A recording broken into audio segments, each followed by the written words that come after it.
네, 하루간 경제 뉴스를 종합하는 시간 경제온입니다. 네, 중국 경제 우려 계속해서 보도해드리고 있는데 최근에 이 우려가 현실화하는 움직임이 있다고 해서 취재해 왔습니다.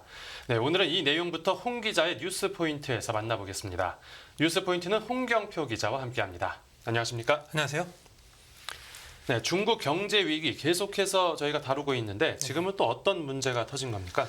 이 중국에서 돈이 계속해서 빠져나가고 있는 상황입니다. 이 중국이 부동산으로 촉발한 경제 위기를 겪고 있지 않습니까? 이 장기 경기 침체 우려도 있고요. 비구이 위안 등 부동산 회사들도 디폴트 위기에 지금 몰리고 있는데요. 네. 이 부동산 침체에 금융 회사들도 어려움에 처해서 이게 대규모 금융 위기가 오는 것 아니냐. 뭐 이런 분석도 나오고 있습니다. 네. 이에 해외 투자자들이 큰 게 오기 전에 떠나자. 이런 움직임을 나타내고 있는데요. 실제 그러면 투자금이 어떻게 빠져나가는 게 확인이 됐습니까? 네, 지금 그 중국 본토에서 뚜렷한 유출세가 보여지고 있습니다. 이달에만 8월에만 해외 투자자의 자금 순매도 규모가 우리나라 돈으로 13조 원이었는데요. 이게 지금 홍콩을 경유한 교차 거래가 개시된 2014년 이후에 역대 최대 규모라고 할 수가 있겠고요. 네. 이전까지는 코로나19로 금융시장이 흔들렸던 2020년 3월 12조 3천억 원가량이 순매도 최고치였습니다. 중국 본토에서만 그런 겁니까? 네네. 예, 그래서 이제 본토뿐만 아니라 지금 홍콩 지수도 지속적 약세인데요. 이제 21일까지 7영업일 연속 하락해서 네. 자금 유출이 상당히 좀 심각한 상황이고요. 이 견조하다고 생각했던 중국 전기차의 대표 주자인 비아디도 주가가 20% 하락을 했고, 알리바바 그룹과 텐센트 등 중국 증시 간판 종목도 대폭 하락했습니다. 네. 이러다 보니까 중국의 자본 유출 우려가 계속해서 커지고 있습니다. 중국 당국에서도 왠지 분주해졌을 것 같습니다. 네, 이 중국 당국도 이제 경기를 살리기 위해서 금리를 내렸잖아요. 이 때문에 금리 차로 돈이 더 빠져나갈 것이라는 분석도 나오고요. 이 자본 유출 우려에 이제 중국 증권감독관리위원회 증감회는 어제 이제 대형 은행과 보험사, 금융기관 임원들을 다 모았어요. 좌담회를 가졌는데 네. 이 기관 투자자들에게 주식 투자를 늘려달라. 뭐 이렇게 촉구를 하기도 했습니다. 네, 이렇게 자본 유출이 계속된다고 하면 중국 위안화 가치도 떨어질 수밖에 없을 텐데 그렇죠. 중국 당국에서는 환율 방어 수단이 어떻게 마련된 게 있습니까? 이 환율 쏠림 현상이 발생을 하면은 네. 위안화 가치가 떨어지고 경제에도 큰 타격을 입을 수가 있지 않습니까? 이 때문에 중국이 보유하고 있던 미국 국채를 대규모로 팔아서 위안화를 지키고 있다. 뭐 이런 분석이 나오고 있는데요. 네. 그 미국 재무부 자료를 보면 그 중국의 미국 국채 보유액은 올해 상반기 말에 약 8,354억 달러, 약 1,120조 원 수준인데 이게 지금 2009년 5월 이후에 14년 만에 가장 적은 수치이고요. 이 시장에서는 자본 유출로 위안화가 계속 약세를 나타내자 중국이 달러를 팔아서 위안화를 사들이는 것으로 보고 있어서 이게 중국 경제의 악화의 신호라고 좀 파악되고 있습니다. 들어보면 위안화 가치가 이미 많이 떨어져 있었나 그렇죠. 봅니다. 네, 이게 달러 위안 환율이 올해 초만 해도 6.6 위안 수준이었는데 네. 최근에 7.3 위안을 넘어섰고요. 가파르게 올라가고 있습니다. 지금 중국의 청년 실업률은 20% 이상으로 치솟았고요. 일본의 장기 경기 침체를 따라갈 것이라는 예측도 지속적으로 나오고 있는 상황인데 이 중국의 위기는 계속되고 그 자본 유출도 이어질 것 같은데 이를 막기 위해 중국의 중앙은행들도 금리로 대응하기엔 이게 자본 유출 때문에 쉽지는 않고요. 앞으로 중국의 대응을 좀 더 지켜봐야 될 것 같습니다. 네, 이제 중국 경제 관련 내용 계속해서 추가 소식 업데이트해서 보도해 드리겠습니다.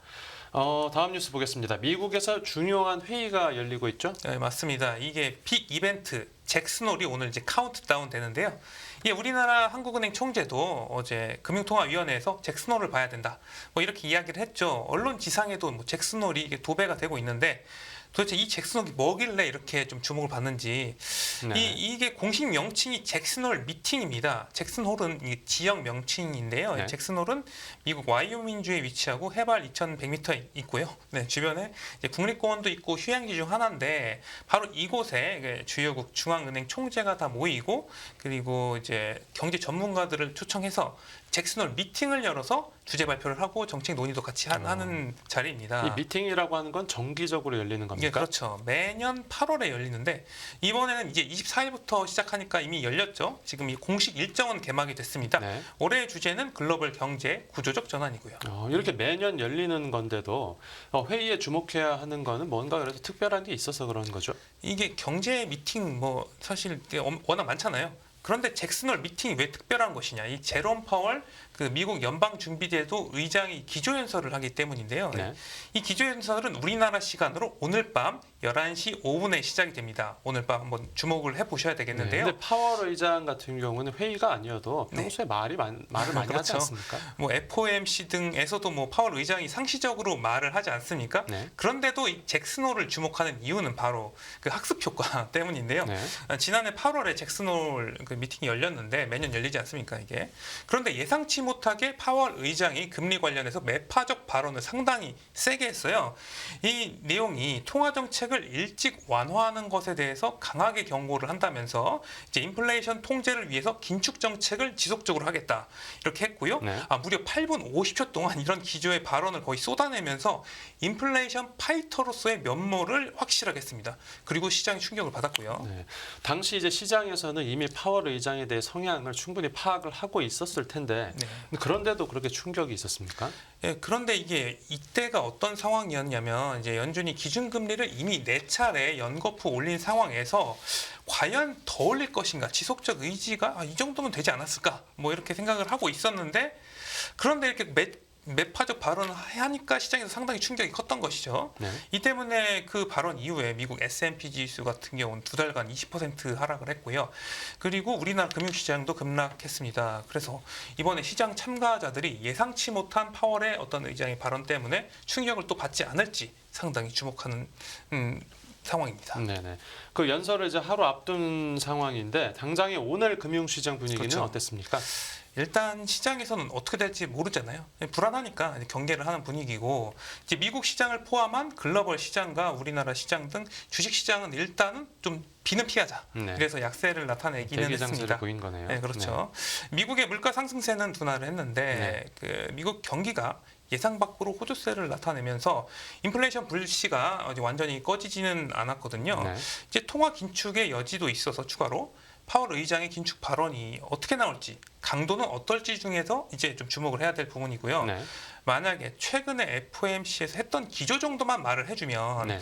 시장이 그렇게 크게 움직이진 않을 수도 있고요. 네네.